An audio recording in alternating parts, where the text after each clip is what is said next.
இந்த பூமியில் சக மனிதனாக பிறந்துட்டாவே போதும், இன்பமும் வரும் துன்பமும் வரும். இது சமமாக எடுத்து நம்ம வாழணும் அப்படின்னு நினைக்கக்கூடிய வாழக்கூடிய துலாம் ராசி அன்பர்களே அனைவருக்கும் வணக்கங்க. சரி, எல்லாம் எப்படி இருக்கிறீங்க? இன்றைக்கி இந்த வீடியோ பதிவில் என்னங்க பார்க்க போகிறோம், அதாவது துலாம் ராசிக்காரங்க உங்களுடைய வீட்டு பூஜை அறையில் எந்தெந்த சுவாமி படங்களை நீங்கள் வீட்டில் வச்சு வழிபாடு செஞ்சீங்கன்னா வாழ்க்கையில் நல்ல கல்வி, அறிவு, பணம், பேர், புகழ், திருமணம், குழந்தை பாக்கியம், குடும்ப ஒற்றுமை, சந்தோஷம், மகிழ்ச்சி இது எல்லாம் கிடைக்கும்.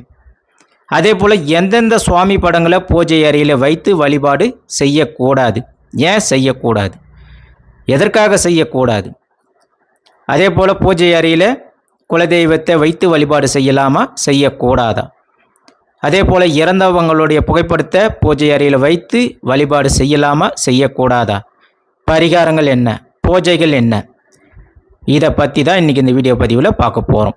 அதனால் பல விஷயங்கள் இந்த வீடியோ பதிவில் நம்ம பேச போகிறதுனால எந்த காரணத்தை கொண்டும் இந்த வீடியோ பதிவை ஸ்கிப் பண்ணாமல் கடைசி வரைக்கும் பாருங்கள், சரியா?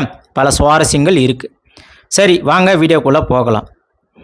காலபுருஷ தத்துவத்தில் 12 ராசிகளில் 7வது ராசியாக வலம் வரக்கூடிய துலாம் ராசி அன்பர்களே, அதே போல் காற்று தத்துவத்தை அடிப்படையாக கொண்டு இருக்கக்கூடிய துலாம் ராசி. அதாவது துலாம்னா யார்? தராசு, சமநிலையானவங்க, அதாவது நீதிக்கு கட்டுப்பட்டவங்க. இந்த 12 ராசிகளில் நீதியும் நேர்மையும் இருக்கக்கூடிய ஒரே ராசி துலாம் ராசி தான். எதுவுமே சமமாக பார்க்கணும். அதாவது இந்த துலாம் ராசிக்காரங்களை பொறுத்த வரைக்குமே எந்த ஒரு விஷயமாக இருந்தாலும் அதை சமமாக பார்க்கணுன்னு நினைக்கக்கூடியவங்க, அந்த ஆற்றல் உடையவங்களும் இவங்க தாங்க. இதுதான் இவங்களுடைய தத்துவமும் கூட.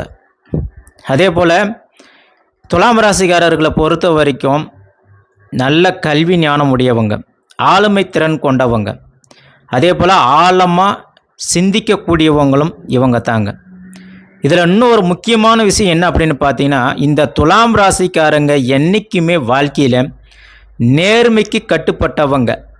இந்த 12 ராசியில் நான் அடித்து சொல்கிறேன், உண்மைக்கும் நீதிக்கு நேர்மைக்கு கட்டுப்பட்டவங்க இந்த துலாம் ராசிக்காரங்க தான். இது உண்மைனா துலாம் ராசி அன்பர்களே நீங்கள் கமெண்ட் பாக்ஸில் கமெண்ட் பண்ணுங்கள். அதே போல் நேர்மையை விரும்பக்கூடியவங்க, மற்றவங்க நம்ம ஒருத்தர்கிட்ட பழகிறாங்கன்னா அவங்களும் நம்மக்கிட்ட நேர்மையாக இருக்கணும் அப்படின்னு நினைக்கக்கூடியவங்க.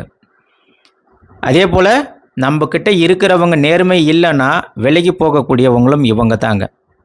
அதனால தான் சொல்கிறேன், நீதிக்கு கட்டுப்பட்டவங்க, நீதிபதியாக இருக்கக்கூடியவங்களும் இவங்க தாங்க. இவங்களை பொறுத்த வரைக்கும் பாசத்துக்கு கட்டுப்பட்டவங்க, ஒருத்தர் மேலே அன்பு அக்கறை அதிகமாக செலுத்தக்கூடியவங்களும் இவங்க தாங்க. சாந்தமான பேச்சு, அந்த சாந்தமான பேச்சியால் மற்றவங்களை கவரும் தன்மையும் உடையவங்க, அழகு நிறைஞ்சவங்க. பொதுவாக இவங்களை பொறுத்த வரைக்கும் அழகுத்துறை, கலை, இசை, நாடகம், அலங்காரம் செய்கிறது இதில் எல்லாத்துலேயுமே இவங்களை அடிச்சுக்கிறதுக்கு ஆளே கிடையாதுங்க. நல்ல பேச்சுத்திறன் உடையவங்க, நட்பு குணம் உடையவங்க, நட்புக்காக உயிரை கொடுக்கக்கூடியவங்க, ஒற்றுமையாக இருக்கணும்னு விரும்பக்கூடியவங்க. அதே போல் நீதியும் ஒழுக்கமும் ரொம்பவே கடைப்பிடிக்கக்கூடியவங்களும் இவங்க தாங்க.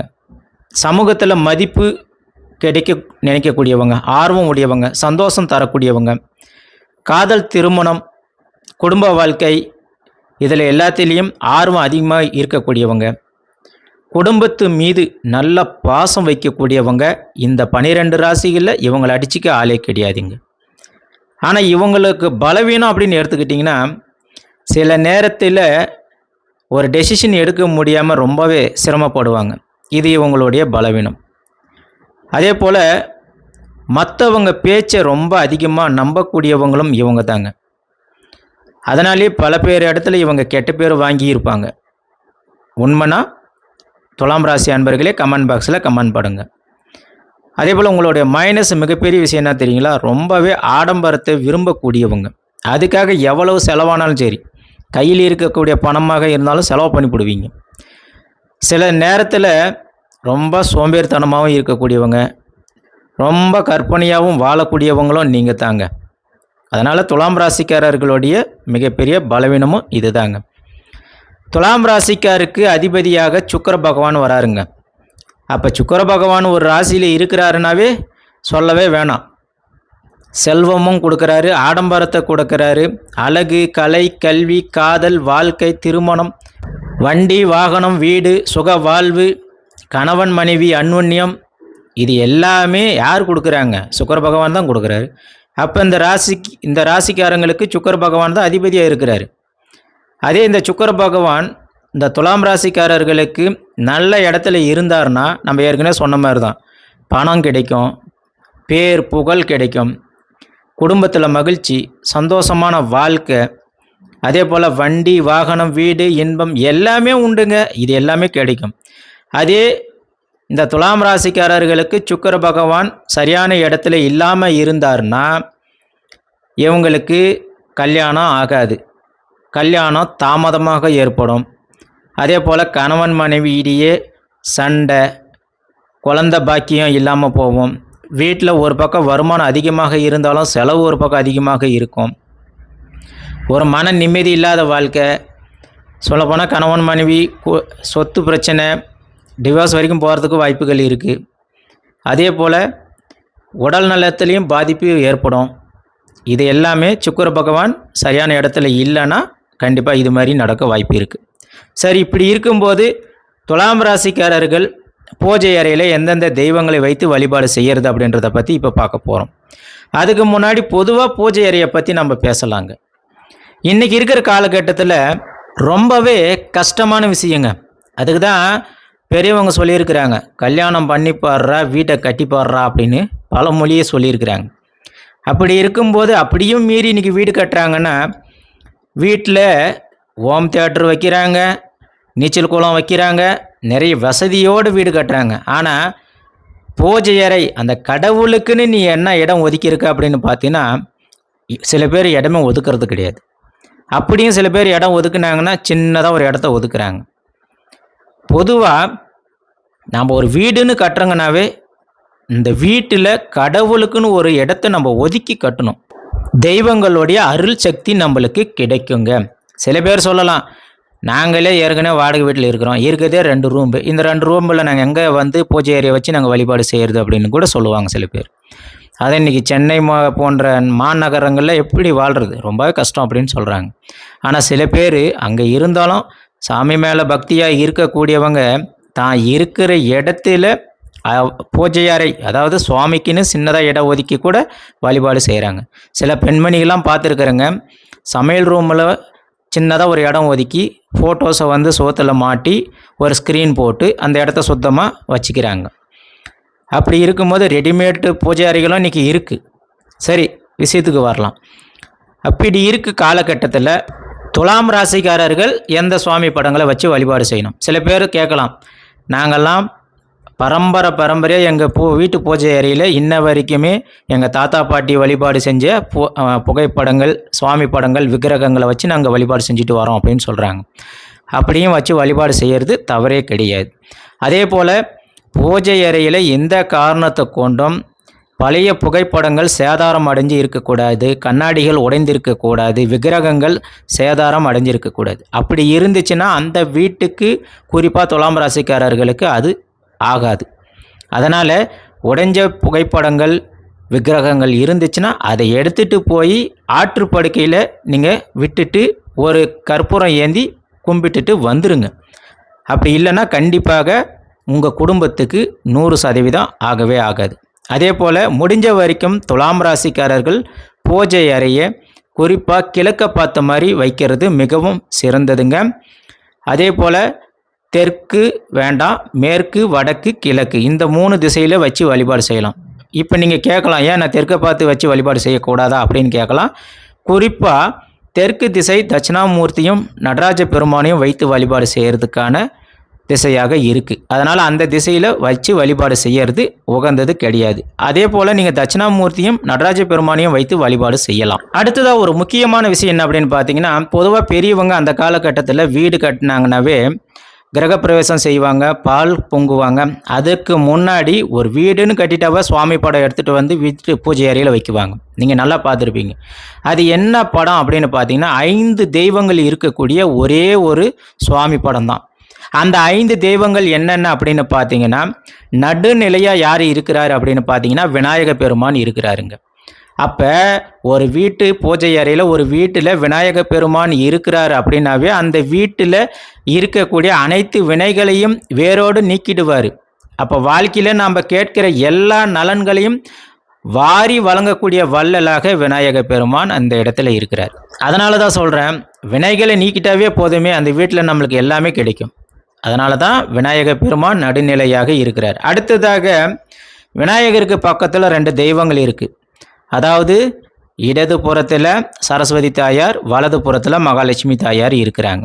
அப்போ சரஸ்வதி தாயார் என்ன செய்கிறாங்க, ஒரு வீட்டில் இருக்கக்கூடிய அனைவருக்குமே நல்ல அறிவு, நல்ல ஞானம், குழந்தைகளுக்கு நல்ல கல்வி, படிப்பு, நல்ல வித்தைகள் இது எல்லாத்தையும் தரக்கூடியவர்களாக சரஸ்வதி தாயார் இருக்கிறாங்க. அப்போ நல்ல அறிவு இருந்தாவே போதும் தானே, நல்ல வேலையும் நல்ல திறனும் செய்ய முடியும் தானே. சரி, அப்படி நல்ல வேலை செஞ்சால் மட்டும் போதுமா? செல்வம் வரணுமா இல்லையா? அப்போ செல்வம் வரணும்னா யார் இருக்கிறாங்க? பக்கத்தில் மகாலட்சுமி தாயார் இருக்கிறாங்க. அப்போ மகாலட்சுமி தாயார் இருக்கும்போது அந்த செல்வம் இந்த செல்வம்லாம் கிடையாதுங்க. அனைத்து வகையான செல்வங்களையும் அருளக்கூடிய அம்பாளாக மகாலட்சுமி தாயார் இருக்கிறாங்க. இதை நல்லா கேட்டுக்காங்க. அதாவது இந்த செல்வம்லாம் இல்லைப்பா, அனைத்து செல்வங்களையும் அருளக்கூடிய இடத்துல மகாலட்சுமி தாயார் இருக்கிறாங்க. அப்படி இருக்கும்போது அடுத்ததாக யார் இருக்கிறாங்க? கடைசியில் 2 பேர் இருக்கிறாங்க. யாருப்பா? அதாவது ஒரு பக்கம் மாமனார், ஒரு பக்கம் மருமகன் வெங்கடாஜலபதியாரும் முருகப்பெருமானும் இருக்கிறாங்க. சரி, வெங்கடாஜலபதியார் என்ன செய்கிறாரு? ஒரு குடும்பத்தில் அதாவது குடும்ப பாசம், அன்பு, ஒற்றுமை, குடும்பத்தில் மகிழ்ச்சி இது எல்லாத்தையும் தரக்கூடிய இடத்துல வெங்கடாஜலபதியார் இருக்கிறார். அதாவது ஒரு குடும்பம் ஒற்றுமையாக இருக்கணும், மகிழ்ச்சியாக இருக்கணும், கணவன் மனைவி பிள்ளைகள் அப்படின்னு சந்தோஷமான வாழ்க்கையை அருளக்கூடிய இடத்துல பெருமாள் இருக்கிறார். சரி, அடுத்ததாக யார் இருக்கிறாரு? அதாவது கடைசியாக முருகப்பெருமான் இருக்கிறார். அதாவது உனக்கு என்னப்பா பிரச்சனை? ஏதாவது பிரச்சனை இருக்கா? துன்பமாக இருக்கா? கவலைப்படாத. அதாவது இந்த திருவடியை நீ பிடிச்சிக்கினாவே போதும், உனக்கு எல்லா நலன்களையும் தருவார். யார்? நீ எப்பேற்பட்ட எதிரியாக இருக்கட்டும் உனக்கிட்ட, அவன் எப்பேற்பட்ட எதிரியாக இருந்தாலும் சரி, அவனை அடித்து தூள் பண்ணி வேல் கொண்டு துன்பத்தை தீர்க்கக்கூடிய நம்மளுடைய சொந்த கடவுளாகிய கந்த கடவுள் இருக்கிறார். அப்போ கந்த கடவுள் இருக்கும்போது நீ அஞ்சாதே அப்படின்னு உனக்கு தைரியத்தை கொடுத்து வெற்றி என்ற பரிசை உனக்கு வழங்கக்கூடிய தெய்வமாக முருகப்பெருமான் விளங்குகிறார். நல்லா புரிஞ்சுதுங்களா? அப்போ விநாயகர் இருந்தால் வினைகள் அனைத்தும் தீர்க்கிறாங்க, சரஸ்வதி தாயார் கல்வி அறிவு கொடுக்குறாங்க, மகாலட்சுமி தாயார் அனைத்து செல்வங்களையும் கொடுக்குறாங்க. அதே போல் வெங்கடாஜலபதியார் குடும்பத்தில் ஒற்றுமை, கணவன் மனைவி பாசம், அன்பு இது எல்லாத்தையும் கொடுக்குறாரு. முருகன் உனக்கு குடும்பத்திலையும் சரி வெளிவட்டாரத்துலையும் சரி எப்பேற்பட்ட பிரச்சனையாக இருந்தாலும் சரி இன்பம் துன்பம் எல்லாத்தையும் வேல் கொண்டு நீக்கி உனக்கு இன்பத்தை கொடுக்கிறார். அப்போ ஒரு வீட்டில் இந்த 5 தெய்வங்கள் இருந்தாவே அந்த வீட்டில் எல்லா வளமும் பெற்ற வீடாக இது விளங்கும். அதனால தான் அந்த காலத்தில் பெரியவங்க வீட்டு பூஜை அறையில் புதுசாக வீடு கட்டினாவே இந்த 5 தெய்வங்கள் கொண்ட புகைப்படத்தை தான் முதல்ல வைக்குவாங்க. சரி, சில பேர் நீங்கள் கேட்கலாம், ஏன் அந்த ஃபோட்டோ தான் இருக்கணுமா? எனக்கு தனிப்பட்ட முறையில் திருப்பதி வெங்கடாஜலபதியார் எனக்கு பிடிக்கும், சிவபெருமான் எனக்கு பிடிக்கும், ஆஞ்சநேயரை பிடிக்கும், ஏன் அவங்கள வச்சு நான் வழிபாடு செய்யக்கூடாதா அப்படின்னு கேட்கலாம். 100% நீங்கள் அந்த தெய்வங்களை வைத்து வழிபாடு செய்யலாம். சில பேர் கேட்கலாம், ஐயப்பனை ஆஞ்சநேயரெல்லாம் வச்சு வழிபாடு செய்யக்கூடாதுன்னு சொல்கிறாங்களே, ஆனால் எனக்கு பிடிக்குமே அப்படின்னு கேட்கலாம். அதாவது ஆஞ்சநேயரோ ஐயப்ப பெருமானும் இவர்கள் அனைவரும் தெய்வங்கள் தான். அதனால் இவங்களையும் நீங்கள் பூஜை அறையில் வைத்து வழிபாடு செய்யலாம். இவங்க பிரம்மச்சாரியத்தை கடைப்பிடிக்கிறவங்க தான். ஆனால் நாம் வீட்டில் நாம் சுத்தபத்தமாக இருக்கணும். குறிப்பாக பூஜை அறையில் நீங்கள் இந்த தெய்வங்களை வைத்து வழிபாடு செய்யும்போது பூஜை அறைக்கு நீங்கள் டோர் வச்சுருக்கணும்.